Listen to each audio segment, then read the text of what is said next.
दानापुर में अभी तक कैंडिडेट बढ़िया नहीं आया और 85 से मैंने देख रहा, जब से मैंने वोट देना शुरू किया तो कहीं बढ़िया कोई ग्राउंड नहीं है जो खेलने का, बच्चे लोगों का फिजिकल एक्टिविटी दिखाने का। तो उस बच्चे लोग छोड़ देते हैं, बुढ़ापा में दिल्ली बॉम्बे चले जाते हैं। तो उस तरह के हमारे माताओं या बहनें जो भी हैं, वृद्धा आश्रम की भी व्यवस्था होनी चाहिए। नमस्कार, मेरा नाम है मनीष और आप देख रहे हैं खबर तरंग। बिहार विधानसभा में कुछ ही दिन बचे हैं और ऐसे में राजनीतिक हलचल तेज हो चुकी है। ऐसे में हमारे साथ मौजूद है भाजपा नेता बेला यादव जी। स्वागत है। नमस्कार। अभी देखिए, हम लोग आए हैं यहाँ आज गांव का मंदिर है नैन चक, और यहाँ पूजा वूजा होते हैं। सभी महिलाएं लोग, जेंट्स लोग भी अपना पूजा करते हैं माता रानी का। तो उसी पूजाई में हम यहाँ आए हैं प्रसाद उरसाद खाने के लिए और माता रानी का आशीर्वाद प्राप्त करने के लिए।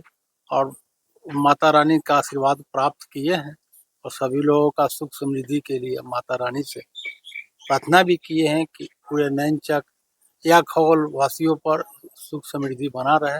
माता रानी झोला भर भर के आशीर्वाद सब देते रहे। सर, इस बार विधानसभा में क्या माहौल लग रहा है, क्योंकि बाकी पार्टियां भी राजद, कांग्रेस या फिर प्रशांत किशोर भी अपना दमखम दिखा रहे हैं। ऐसे में क्या लगता है कि नीतीश कुमार मुख्यमंत्री बन पाएंगे?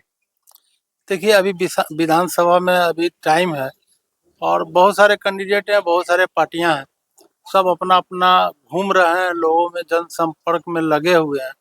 पार्टी जिस पर टिकट देती है, मेन वैरी करता है आदमी पर, किस तरह का आदमी यहाँ लड़ रहा है। अभी तक हमारे समझ से, बाकी आपका विचार, इनका विचार अलग हो सकता है, मेरे समझ से दानापुर में अभी तक कैंडिडेट बढ़िया नहीं आया और 85 से मैंने देख रहा, जब से मैंने वोट देना शुरू किया उस समय से मैं देख रहा हूँ कि 85 से, चाहे मेरे पार्टी का हो या विपक्ष का हो, कभी चयन नहीं किया बढ़िया कैंडिडेट का जो दानापुर को विकास के रास्ते पर ला सके।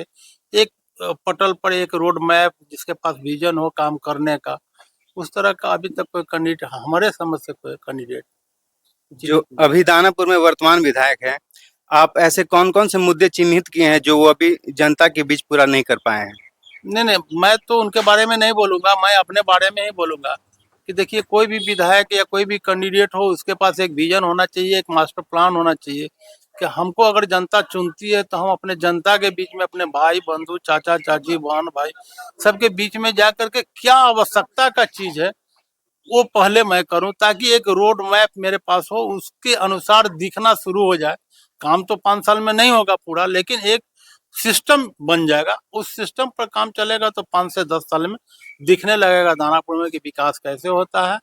और शिक्षा व्यवस्था है, जैसे मेरे यहाँ स्वास्थ्य व्यवस्था है, बहुत ही कमजोर पड़ता जा रहा है, उसको थोड़ा ऊपर लाने की आवश्यकता है, उस पर सबको ध्यान देना है।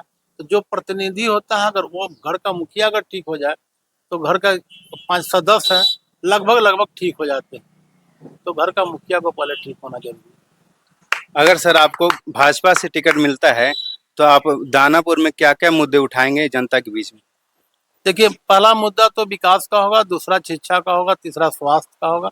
और एक चीज और मैं देखा हूँ कि हमारे यहाँ दानापुर में कहीं भी अगर कोई बच्चा खेलना चाहे, क्योंकि स्वास्थ्य से रिलेटेड वो भी आता है, तो कहीं बढ़िया कोई ग्राउंड नहीं है जो खेलने का, बच्चे लोगों का फिजिकल एक्टिविटी दिखाने का। तो उस पर भी पहल करने की बहुत आवश्यकता है। चौथा चीज है कि वृद्धा आश्रम होना चाहिए। उस तरह का जो वृद्धा हमारे माताओं हैं, बहनें हैं, बहुत लोग ऐसे भी हैं कि बच्चे लोग छोड़ देते हैं, बुढ़ापा में दिल्ली बॉम्बे चले जाते हैं। तो उस तरह के हमारे माताओं या बहनें जो भी हैं, वृद्धा आश्रम की भी व्यवस्था होनी चाहिए। तो उस तरह का हम लोगों का विजन है, बहुत सारा और विजन है जो आने पे बताएंगे समय में। बहुत सारा विजन है, मास्टर प्लान है कि कैसे कैसे हम लोग काम करें।